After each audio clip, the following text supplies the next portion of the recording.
গ্রামের নাম হালসা। কুষ্টিয়া জেলার মিরপুর উপজেলার আমবাড়িয়া ইউনিয়নের সুন্দর একটি গ্রাম হালসা। আজ আপনাদেরকে ঘুরিয়ে দেখানোর চেষ্টা করছি হালসা গ্রামের কিছু অংশ। বরাবরের মতো সম্পূর্ণ ভিডিওটি জুড়ে আপনাদের সাথে আছি আমি সাবিয়া সুলতানা মুক্তা। চলুন তাহলে একসাথে ঘুরে দেখা যাক হালসা গ্রামের কিছু অংশ। হালসা গ্রামে একটি রেল স্টেশনও রয়েছে। চুয়াডাঙ্গা থেকে রাজশাহীর দিকে যেতে হালসা গ্রামের যে রেল স্টেশন, এটি হলো কুষ্টিয়া জেলার শেষ রেল স্টেশন। আর কথা না বাড়িয়ে চলুন তাহলে একসাথে ঘুরে দেখা যাক হালসা গ্রামের রেল স্টেশন এবং হালসা গ্রামের কিছু অংশ।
যাই হোক, আজ আপনাদেরকে ঘুরিয়ে দেখানোর চেষ্টা করলাম কুষ্টিয়া জেলার মিরপুর উপজেলার আমবাড়িয়া ইউনিয়নের হালসা গ্রামের কিছু অংশ।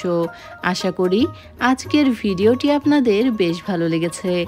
আমাদের আজকের আয়োজন এ পর্যন্তই। আবারও ফিরে আসব নতুন কোনো ভিডিও নিয়ে। সে পর্যন্ত আমাদের সাথেই থাকবেন। এতক্ষণ যারা আমাদের ভিডিওটি দেখছিলেন সবাইকে অনেক ধন্যবাদ। ভালো থাকবেন, দোয়া রাখবেন। আল্লাহ হাফেজ।